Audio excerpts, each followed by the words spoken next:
Ինչպես եւ միշտ արդեն նախկին վարչապետը ասուլիսը սկսեց համառոտ նախաբանով, որը կարճ հաշվետվություններ անցած իր վարչապետության 10 տարվա ընթացքում ձեռքբերումների եւ խնդիրների մասին։ Այս տարիների ընթացքում աշխատել են Բակո Սահակյանի նախընտրական ծրագրում նախանշված ծրագրերի ուղղությամբ։ Արայիկ Հարությունյանը համեմատության մեջ դրեց այսօրվա ունեցածը 2007-ի ցուցանիշների հետ։ Այսպիսով, երբ առաջին անգամ նախագահ ընտրվեց Բակո Սահակյանը, իսկ կառավարության ղեկը ստանձնեց Արայիկ Հարությունյանը, մեր երկրում համախառն ներքին արդյունքը 70.8 միլիարդ դրամ էր։ 2016-ին այն հասել է 229.6 միլիարդ դրամի, կանխատեսումներով ընթացիկ տարում այն կազմելու է մոտ 270 միլիարդի։ Համախառն ներքին արդյունքի ամենամյա աճը ապահովել է նաև բյուջեի ավելացում։ Եթե 2007 թվականին մեր համախառն ներքին արդյունքը կազմել է մոտ 71 միլիարդ,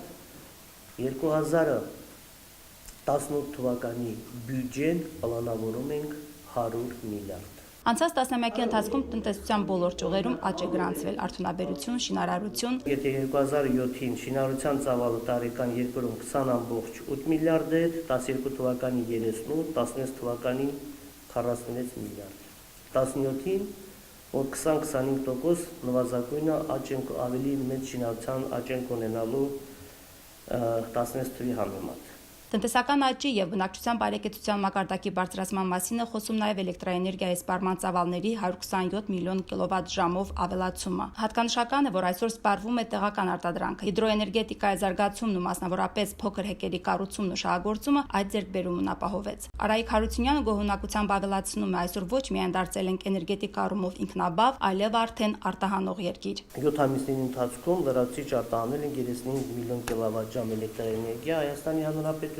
եւ տարեստարի այդ թիվը բազմապատկվելու է։ Պետական եւ մասնավոր ներդրումների արդյունքում լուրջ հաջողություններ են ունեցել գյուղատնտեսության բնագավառում։ Համախառն արտադրանքը այս ճյուղում աճել է 2.9 անգամ։ Հիմնականում բարելավվել են անասնապահության, բանջարաբուծության, բուսաբուծության ճյուղերը։ Մենք 2007 թվականին արտադրել ենք 53000 տոննա հացահատիկային բերք, ապա այս տարի այդ թիվը կազմել է 150,000։ Զգալի աշխատանքներ են իրականացվել նաև ենթակառուցվածքների զարգացման ուղղությամբ։ Վարչապետը այս համատեքստում մի թիվ նշեց։ Մոտ 115,000 արցախցի այսօր ապահովված է կանոնավոր ջրամատակարարմամբ։ Նախագահի հանրականով մինչև 2021 թվականը պետք է դարձնել մինչև 99%-ի դա։ Անցած ամառվա տապին որոշ բնակավայրերում արձանագրած ջրի պակասը հուշում է, որ այս դաշտում խնդիրներ կան։ Լրագրողներից մեկի հարցին ի պատասխան նկատեց պետնախարար Հարությունյանը։ Իշխանությունները դրանց կարգավորման անպայման հետամուտ են լինելու։ Արդեն նախագահի կողմից կա Շուշի քաղաքի համար նոր ջրագիծ կառուցելու հստակ հանրարարականը։ Չի կիսում այն կարծիքը, թե խնդրի պատճառը անտառահատումն է, համոզված է գյուղամերձ տարածքների չմշակումն է։ Բարձրաձայնվեց նաև թալիշցիների տունդարձի ժամկետների մասին հարցը։ Հաստատ հաջորդ ձմեռը տասնյակ թալիշցիներ արդեն ապրելու են իրենց պապական գյուղում, բայց ոչ պապական օջախում շատեր, որտեղ մենք փորձում ենք ավելի անվտանգ տեղ նախագիծ այդպես է կառուցված,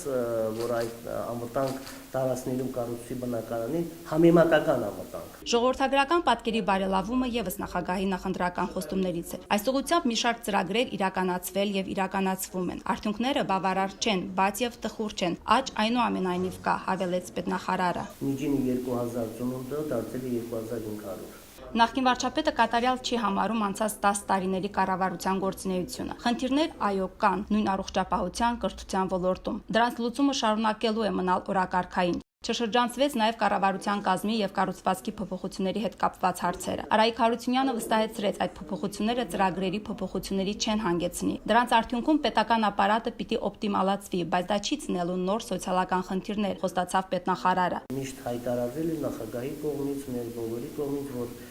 կրճատումներ կամ օպտիմալացում պետք է կատարվի բնական, երկար եւ որը սոցիալական խնդիրներ չբերի։ Այսինքն ազատել եւ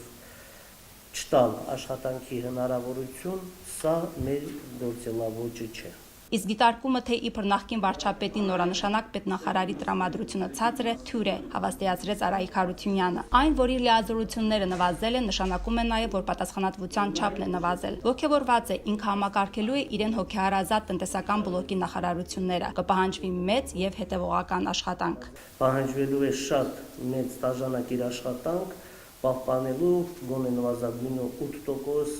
իսկ ցանկությունը 10% տնտեսական աճ։